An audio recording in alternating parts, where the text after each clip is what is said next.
बिस्मिल्लाहिर्रहमानिर्रहीम। अस्सलाम वालेकुम स्टूडेंट्स, आज हमने पढ़ना है। आज का जो हमारा टॉपिक है वो है इम्पोर्टेंस ऑफ एकॉस्टिक। ठीक है, एकॉस्टिक की अहमियत। द टेक्निक और method use to absorb undesirable sound by soft and porous surface is called acoustic protection.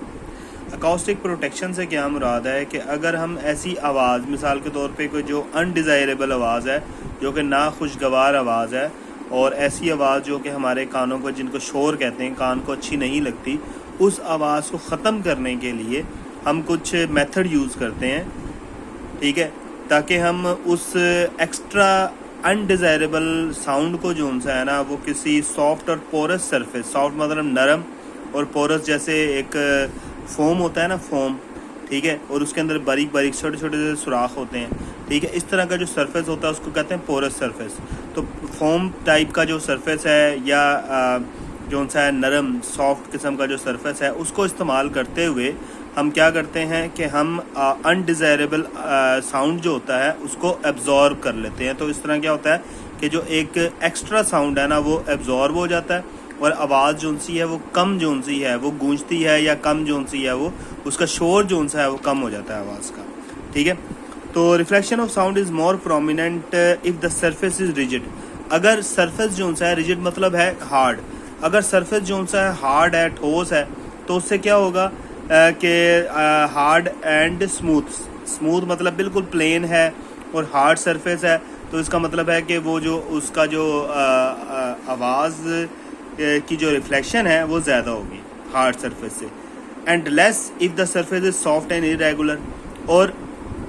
आवाज़ की और आवाज़ जो सी है वो कम गूंजेगी या उसकी रिफ्लेक्शन कम होगी जब सरफेस जो सा है वो सॉफ्ट होगा, यानी कि इर्द गिर्द का सरफेस, मिसाल के तौर पे दीवारें हैं या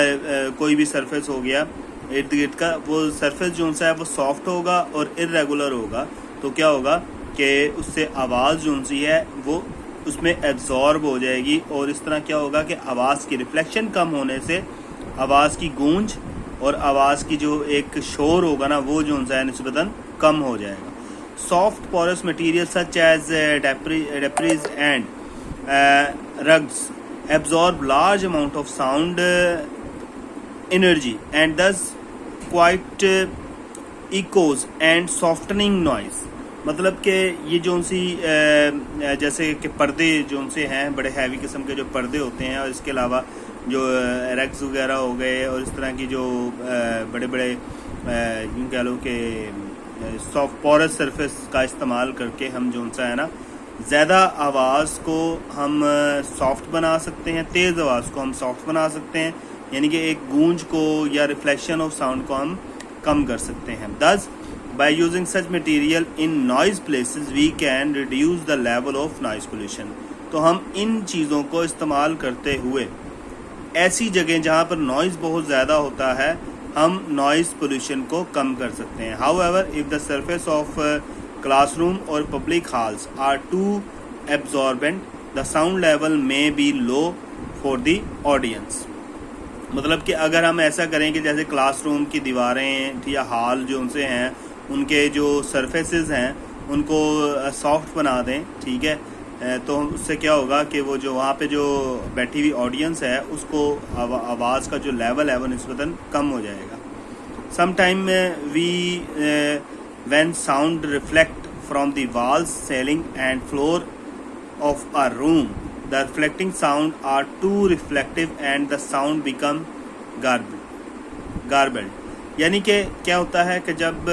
ये जैसे दीवारों के साथ, छत के साथ या फर्श के साथ जब आवाज़ टकराती है, आवाज़ तो गूंज पैदा होती है, और उससे आवाज़ जो सी है बहुत ज़्यादा तेज़,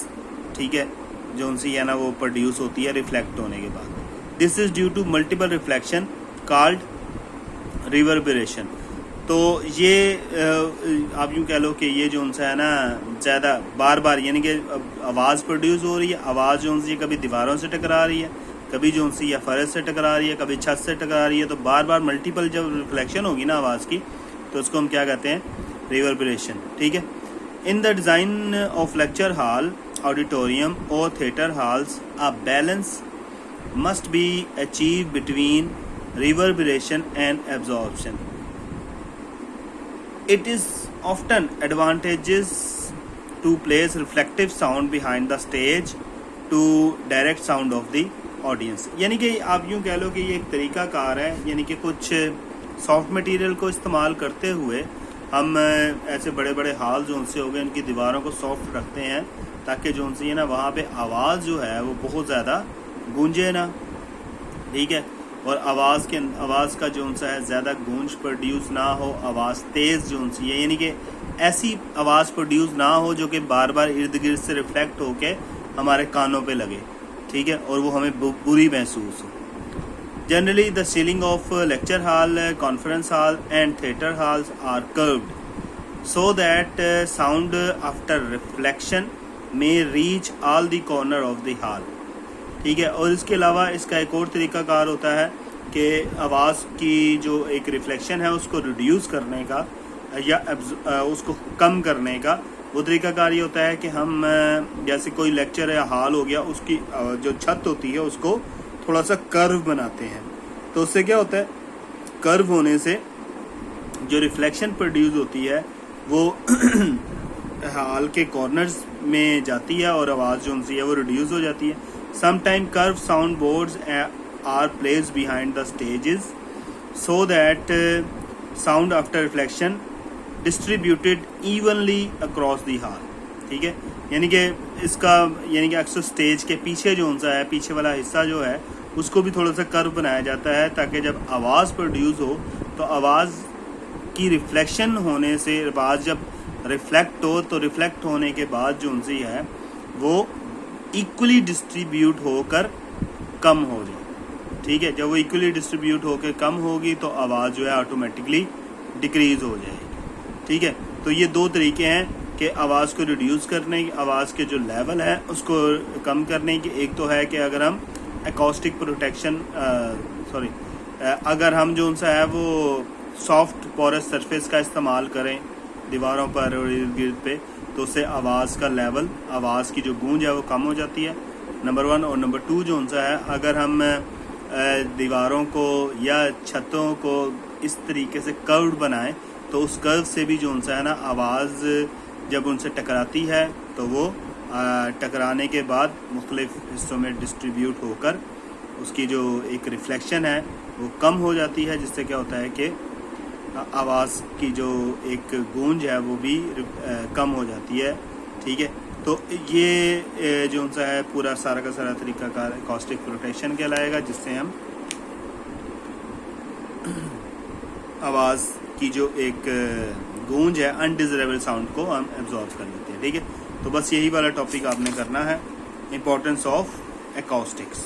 ठीक है, इम्पोर्टेंस ऑफ एकॉस्टिक्स, इसको आपने अच्छे तरीके से तैयार करना है. ओके जी, फिर अल्लाह हाफिज़.